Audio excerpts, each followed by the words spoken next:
Do you remember old YouTube? I do. I've been on this website for a long fucking time.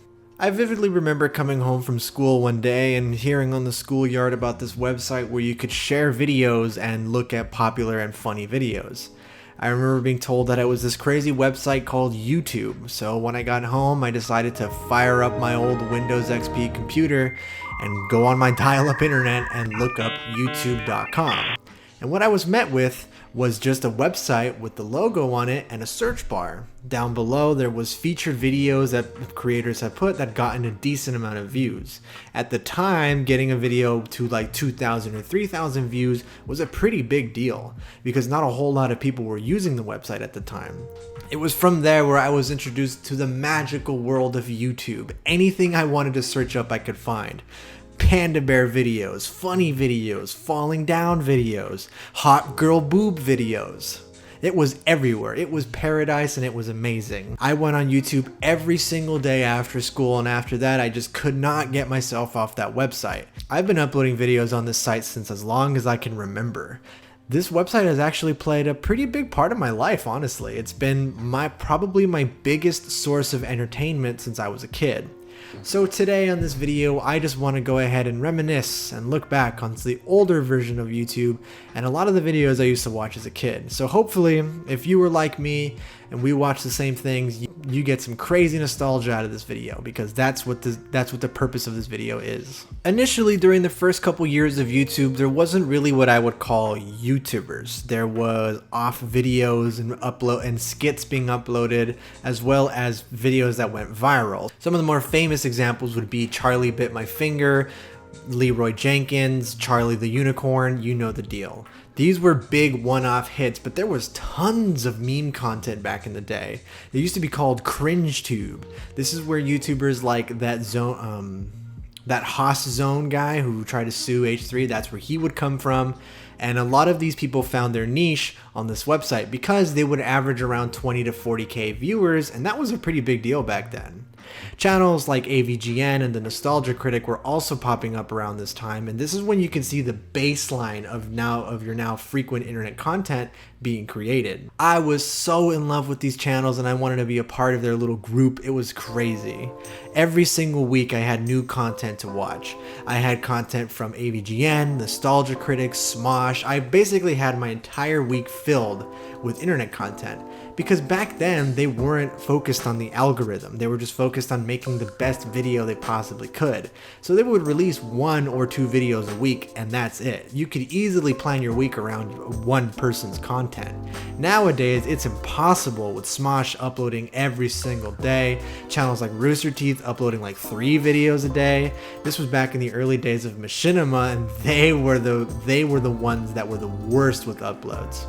Machinima back in the day, for those of you who don't know, was a YouTube channel that specialized in gaming content. They were one of the first channels that ever did that.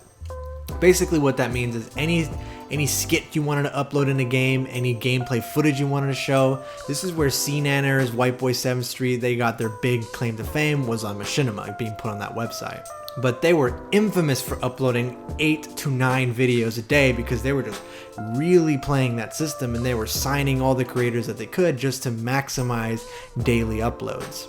They were one of the first channels to really do that. Back nowadays, you have channels uploading 1 or 2 times a day. I know channels like Watch Mojo, they upload like 7 videos a day or something like that just to keep up with the algorithm. But back then, things were much simpler. I remember the old YouTube profiles, man, they were so great. I don't know why they ever changed them. You know, you had like the YouTube channel, and then you had the banner with the art on the side. You had that nice yellow subscribe button. And you had all these links that you could click. It was back when you could have friends and subscribers. It was displayed like a MySpace profile. I feel super old mentioning that. But they had their friends list, and then at the very bottom of that, they had their subscribers. And that to me was the golden age of YouTube, where I was watching content non-stop. You're talking Yogscast, Smosh, Tobuscus, Rooster Teeth. Just any big channel that you can think of, I was subscribed and watching them very happily. I will never forget the day that I first got the game Minecraft, because Because as much as a meme as it is now, it was a pretty influential game in my childhood, and I'm sure a lot of people feel the same way. I basically heard of it through one video, and I'm sure that most of you here have that same video in mind. And that was Paul Soares Jr.'s Minecraft Tutorials 01 How to Survive Your First Night. This is considered by very many to be the first ever Minecraft video uploaded onto YouTube. That one and the Burn My House Down What the F. And they were way ahead of the game before Minecraft exploded into what it was. I watched this video just because it was trending that day, and I immediately bought Minecraft for, at the time, was like $5 US. And that just completely changed my life.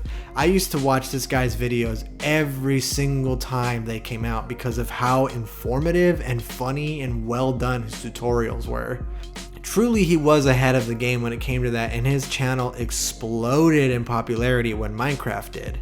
Now that Minecraft has kind of fizzled out of the spotlight, a lot of these channels that originated in Minecraft aren't really doing so hot, but I remember watching channels like Paul Soares Jr., Captain Sparkles, Sky Does Minecraft. Those were my favorites back in the day.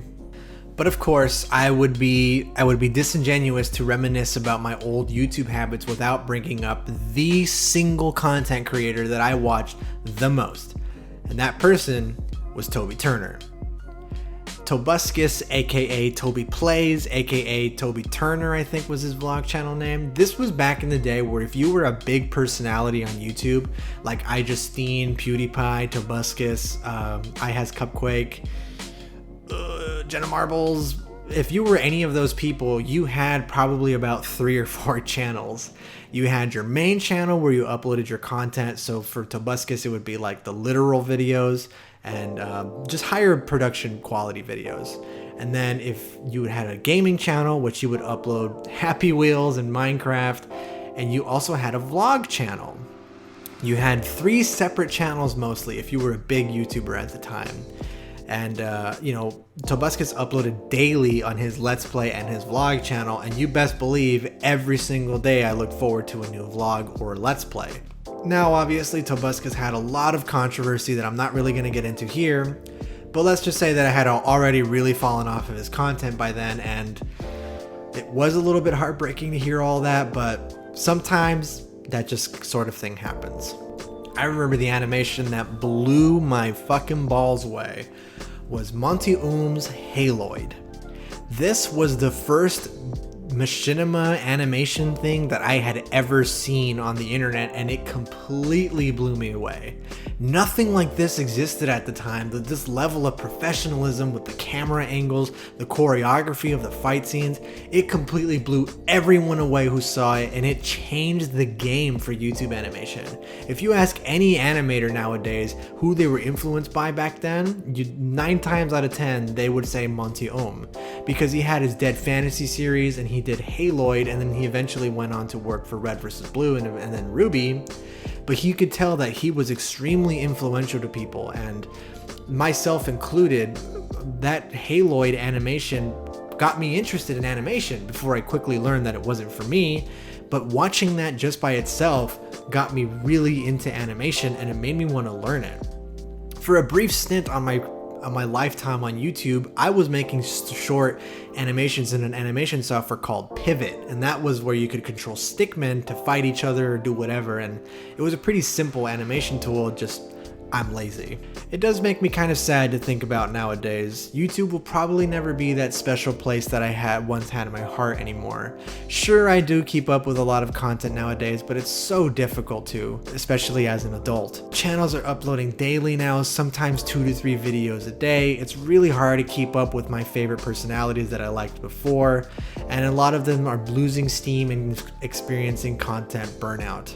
So I wanted to make this video just to have a simple reminiscing time period where I just talked about old YouTube and what it meant to me and just how special it was back in the day. I remember the YouTube rewinds being this huge event, like the first 3 or 4 of them, because you basically knew every single content creator. It was pretty rare to hit 1 to 2 million subscribers. I think the first channel to ever do it was Fred, but it was an extremely rare event and it was to be celebrated when they did. And when they were in YouTube Rewind, that was a big fucking deal. They were normally really high production value. They incorporated the best and most popular memes and songs from that year, and they were legitimately a spectacle. I still think to this day that the YouTube Rewinds of 2010 to 2014 or whatever are some of the best videos on the internet, especially because it's such an interesting little pocket of time, especially looking back now, almost 6 years later, how different the YouTube landscape is. You have a lot of kind of teeny pop idols and vloggers now that dominate YouTube, whereas back then I felt like it was a lot more humble. There was a lot more down-to-earth creators, I would say, and there wasn't such a negative influence on things. I would say that now a lot of the top YouTubers have a lot of controversy and drama surrounding them, but back in the day it didn't really feel like that. There's a whole career you can make based off of YouTube drama nowadays, and that back then that didn't exist. There was one YouTuber who I do not remember his name, who specialized in YouTube drama at the time, but that was just seen as gossip and unnecessary. But I just wanted to take you guys back to a simpler time in my childhood and maybe hit you with that nice sense of nostalgia in your brain, because things are weird right now, the whole world is weird right now, and I just wanted to look back and reminisce on one of the most influential and one of my favorite websites I've ever come across, and that's YouTube. And no matter how different things are about it nowadays, and no matter how corporate and structured and for profit it's become, I can't help but reminisce about the old days when things just felt a lot simpler.